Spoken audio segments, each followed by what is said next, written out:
Hello, and welcome to Support for Worried Homeschooling Parents, a place dedicated to supporting and reassuring you on your home education journey. Today, we're setting off together on a quest that's puzzled philosophers, inspired scientists, kept parents up at night. Let's get comfy as we unravel this big question, blending wisdom from great thinkers, discoveries from neuroscience, and those everyday moments that make family life so special. Learning is a bit of a paradox. It's both beautifully simple and wonderfully complex. Think of it as a dance, sometimes graceful, sometimes a little clumsy, always moving between what we know and what we're about to discover. It's the bridge between yesterday's questions and tomorrow's answers, between the familiar and the mysterious. At its heart, learning is about growing new understanding. It's gathering up experiences, ideas, skills, values, and passions. It's the spark that lights up curiosity and the gentle, patient work of turning that curiosity into real wisdom. Philosophers like John Dewey and Plato didn't see learning as just memorizing facts. For them, it was a living, breathing process, an active engagement with life that helps us see the world in richer, deeper ways. Dewey even called education the social continuity of life, believing that learning is rooted in experience. It's where wonder turns into knowledge, and knowledge becomes the foundation for thoughtful action. So, imagine your child not as an empty suitcase waiting to be stuffed with answers, but as a sculptor slowly shaping their own future. Learning isn't about cramming in information, it's about transformation. It's the journey that turns life's messiness into clarity and curiosity into lifelong growth. Learning happens everywhere. In the quiet corners with a book, in the wild chaos of playtime, at the kitchen table, or even under a tree in the backyard. For parents, this big idea becomes real in the little moments celebrating a child's why, wondering together about something new, or just marveling at how their thinking changes over time. So remember, learning isn't a finish line to cross.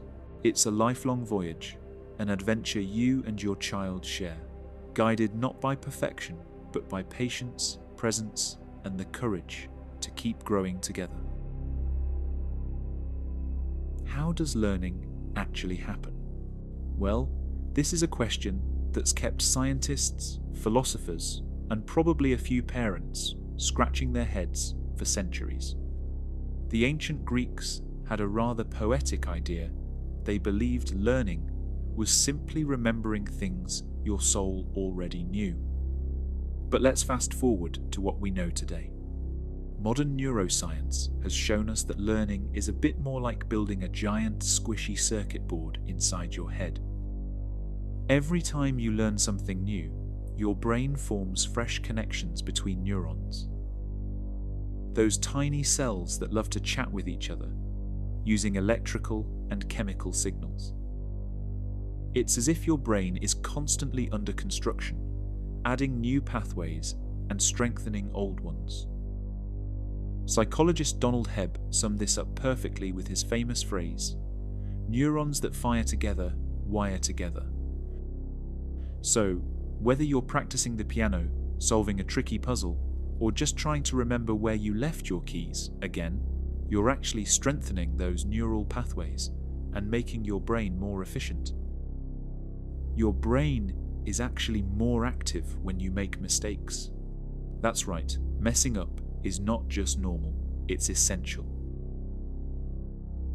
Philosophy of learning. What does it really mean to know something? Socrates, the ancient Greek philosopher, had a rather humbling answer. True wisdom comes from recognizing how much you don't know. Moving forward in time, John Dewey came along and shook things up even more. He argued that learning isn't just about soaking up information like a sponge, it's about experience. Dewey believed we learn best when we're hands-on, experimenting, and reflecting on what happens. In other words, learning is something we do, not just something we get. And then there's Jean Piaget, who gave us a helpful way to picture how learning works in our minds. He said learning is like building mental models of the world. When we come across something new, we either fit it into what we already know, that's called assimilation, or we have to change our understanding to make room for it, that's accommodation. It's a bit like updating your phone's operating system. Sometimes you just need a quick update, and sometimes you need a whole new version. So, when your child is asking questions, experimenting, or even challenging what you say, remember, they're not just being curious. They're doing the important work of building and updating their own understanding of the world.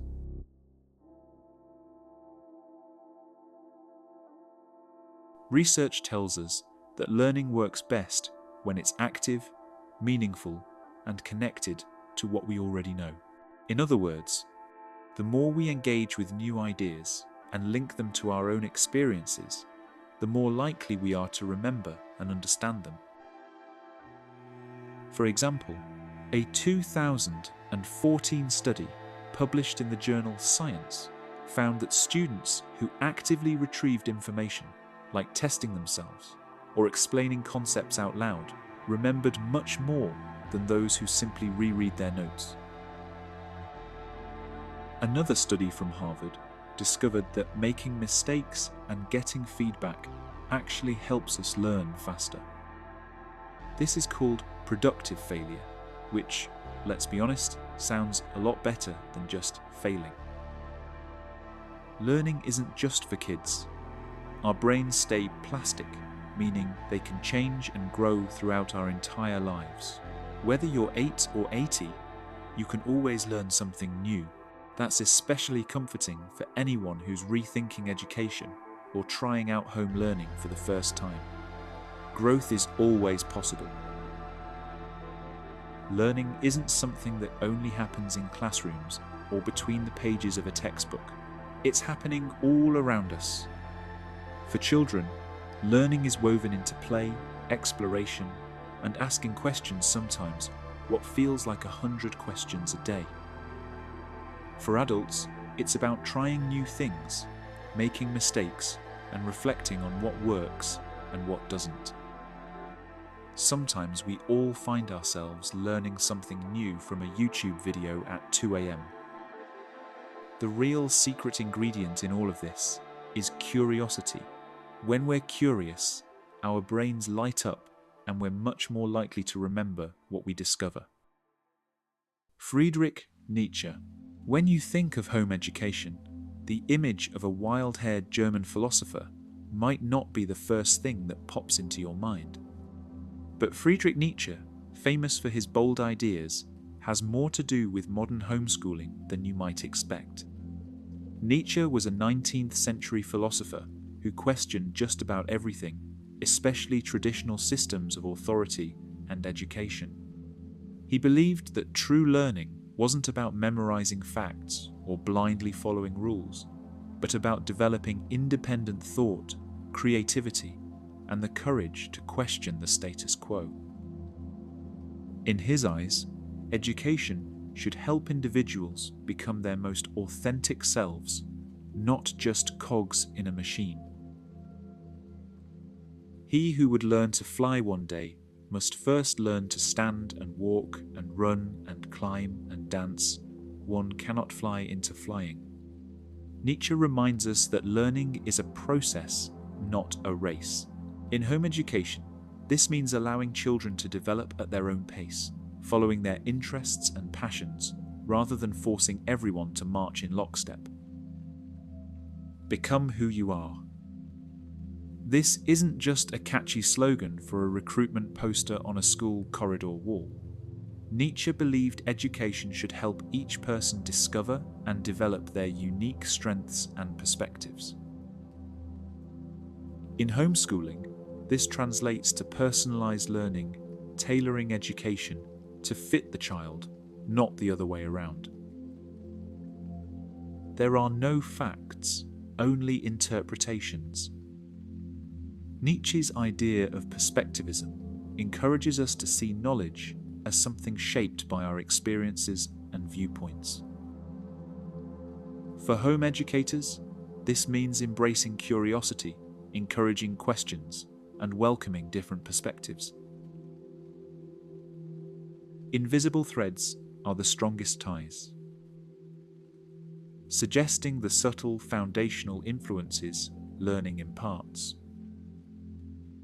One must still have chaos in oneself to give birth to a dancing star, highlighting the creative potential born from struggle. You can download audiobooks packed full of the thoughts of this great man, the link in the description. Nietzsche's ideas were, let's say, not always warmly received. The philosopher Arthur Schopenhauer called him a wild, untamed spirit, while others thought he was simply too radical. Some of his contemporaries, like Richard Wagner, admired his intellect, but found his ideas a bit too spicy for polite society. Even today, Nietzsche's work is sometimes met with a raised eyebrow and a caution. Modern examples of Nietzschean thinking in home education. Self-directed learning. Many homeschooling families now embrace unschooling, where children follow their own interests, a very Nietzschean approach. Instead of rigid schedules, kids explore what excites them, developing independence and critical thinking. Homeschoolers often focus on discussion, debate, and questioning skills Nietzsche championed. For example, a family might read a story and then ask, "What do you think the author really meant?" Or, "How would you have ended this tale?" Nietzsche's idea of becoming who you are is alive in home education's emphasis on nurturing each child's unique talents, whether that's music, science, or building elaborate Lego cities. Nietzsche once said, "And those who were seen dancing were thought to be insane by those who could not hear the music." Again, to hear more from this amazing mind, you can download audiobooks by clicking on the screen or the link in the description.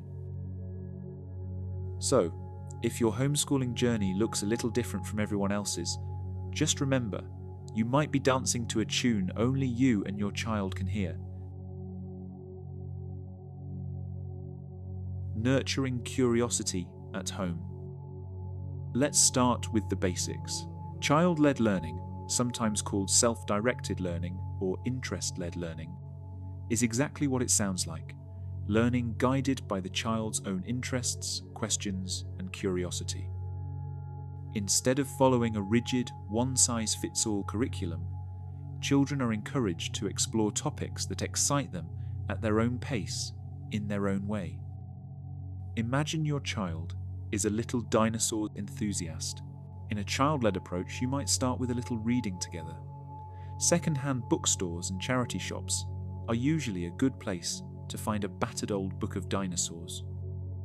After a little reading, you might check out a few of the videos on YouTube or other online educational sites. You can choose from animated, children's-style videos or more detailed documentaries for older children. Encourage them to draw their favourite dinosaur scenes, posters, create a papier-mâché volcano to understand prehistoric environments, write and tell stories of dinosaur adventures. There are lots of toys, models, kits, even archaeological dig toy with detailed fossils. This dinosaur obsession could lead your child anywhere. Most of all, though, You are guiding your child and teaching them how to teach themselves, as the great Nietzsche said. The best teacher is that person who helps you find your own way. Nietzsche often spoke about the will to power, not about power over others, but the inner drive to grow, create, and transform. When a child pursues their passion, whether it's dinosaurs or something else, they are exercising this very will to power, the instinct to expand their world and make meaning from it. Suppose your child becomes fascinated with music. Instead of enrolling them immediately in formal lessons, you might provide a basic keyboard, ukulele, or percussion instrument to tinker with.